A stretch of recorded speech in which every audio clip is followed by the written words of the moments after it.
Olá, povo de Deus, 27º domingo do tempo comum, 6 de outubro de 2024.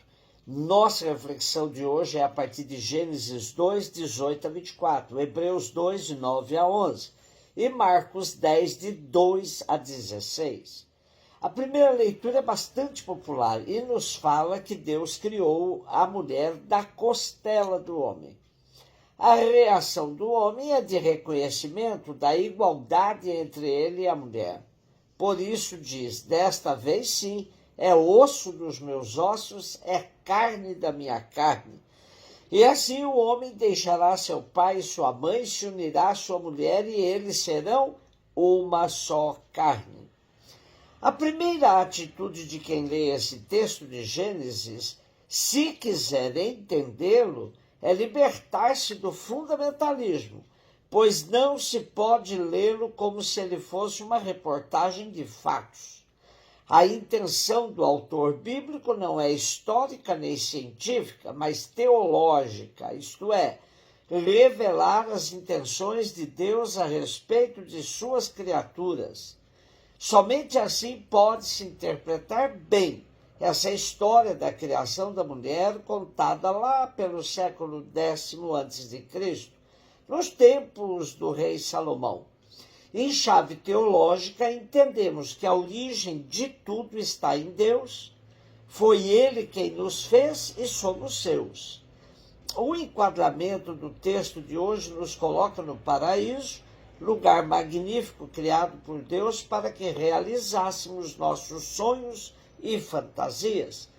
E é nesse contexto que Deus percebe que não é bom que o homem esteja só. Esse relato da criação no texto de hoje tem outra versão no mesmo livro de Gênesis, construído em outras épocas, que não diz que primeiro veio o homem, depois a mulher, mas que Deus os fez simultaneamente. No entanto, tanto um relato como no outro, que está em jogo é o projeto de Deus sobre o ideal de vida relacional na Terra. Quando a leitura diz que Deus criou o homem e a mulher para se ajudarem, para se amarem, ele está revelando seu projeto de amor entre as suas criaturas. Unidos pelo amor, homem e mulher formarão uma só carne. Ser uma só carne implica viverem em comunhão total um com o outro, dando-se um ao outro, partilhando a vida um com o outro, unidos por um amor que é mais forte do que qualquer outro vínculo. Hebreus 2, de 9 a 11. Esse pequeno trecho da carta aos Hebreus outra vez reforça a força criadora de Deus e a recriadora no mistério de Jesus. Quando diz, convinha de fato que aquele por quem e para quem todas as coisas existem e que desejou conduzir muitos filhos à glória, levasse o iniciador da salvação deles à consumação por meio de sofrimentos. Pois tanto Jesus, o santificador, quanto os santificados são descendentes do mesmo ancestral. Por esta razão, ele não se envergonha de os chamar irmãos. A carta aos Hebreus é um sermão, uma homilia de um autor cristão anônimo, provavelmente próximo dos anos da destruição do Templo de Jerusalém, anos 70. Destina-se às comunidades cristãs não identificadas. O título aos Hebreus foi-lhe colado posteriormente. Trata-se, em qualquer caso, de comunidades cristãs em situação difícil, expostas a perseguições e que vivem num ambiente hostil à fé. Nosso trecho lembra-nos a qualidade do amor de Deus pela humanidade. Deus amou de tal forma a humanidade que enviou ao mundo seu Filho único em proveito de todos. Jesus, o Filho, solidarizou-se com o ser humano, partilhou a debilidade da humanidade e, cumprindo o projeto do Pai, aceitou morrer na cruz para dizer à humanidade que a vida verdadeira está no amor, que se dá até as últimas consequências.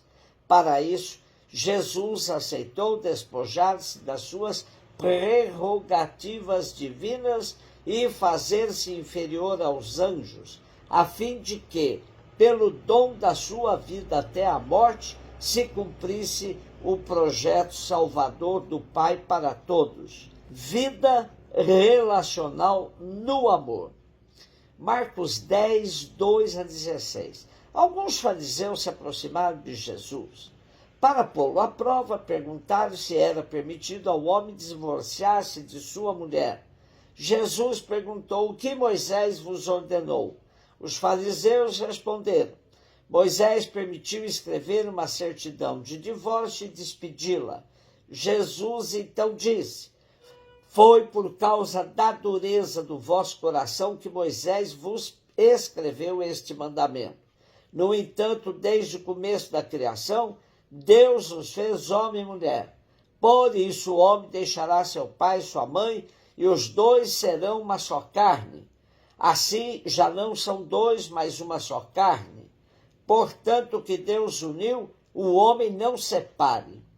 Em casa, os discípulos fizeram novamente perguntas sobre o mesmo assunto e Jesus respondeu: quem se divorciar de sua mulher e se casar com outra, cometerá adultério contra a primeira.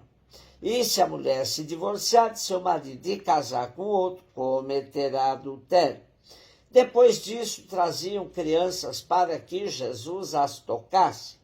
Mas os discípulos as repreendiam. Vendo isso, Jesus se aborreceu e disse: deixai vir a mim as crianças, não as proibais, porque o reino de Deus é dos que são como elas. Em verdade vos digo, quem não receber o reino de Deus como uma criança, não entrará nele. Ele abraçava as crianças e as abençoava, impondo-lhes as mãos. Despedindo-se definitivamente da Galileia, Jesus continua o seu caminho para Jerusalém ao encontro do seu destino final. O episódio de hoje situa-nos na região da Judéia para além do Jordão, isto é, no território transjordânico da Pérea, território governado por Herodes Antipas, o mesmo que havia assassinado João Batista quando este o criticou por haver desposado a irmã do seu irmão. Aí Jesus volta a confrontar-se com as multidões e a dirigir-lhes os seus ensinamentos. Os discípulos, contudo, continuam a rodear Jesus e a beneficiar-se de uma instrução especial. Hoje temos essa reação de Jesus que até assusta os seus discípulos, pois Jesus enfrenta a sociedade patriarcal e machista, que conferia poderes ao homem sobre a mulher.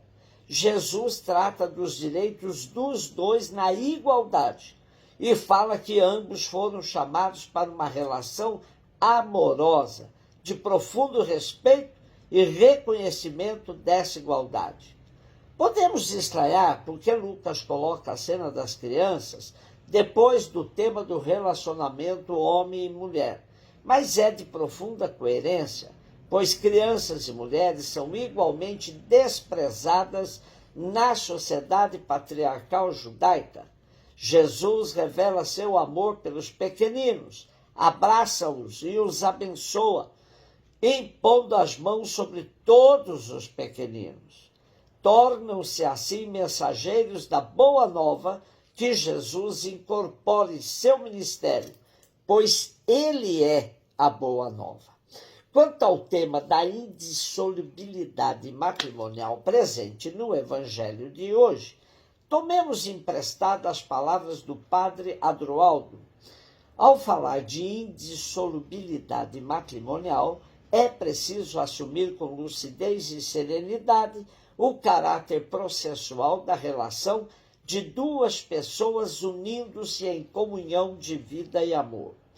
Os trâmites legais que certificam o consentimento conjugal se firmam em um momento, mas a união de duas pessoas em comunhão de vida e amor não é momento, mas processo. Não tem efeito instantâneo, a partir de uma declaração legal, nem de uma fusão biológica, nem de um artifício mágico, nem sequer de uma bênção religiosa. Não é uma foto estática e morta, mas um processo dinâmico e vivo. Assim, indissolubilidade é aprendizado entre criaturas feitas por Deus para viver no amor, até se tornarem uma só carne. Só aí podemos dizer de fato, foi Deus que os uniu e que ninguém os pode separar. Um beijo no seu coração.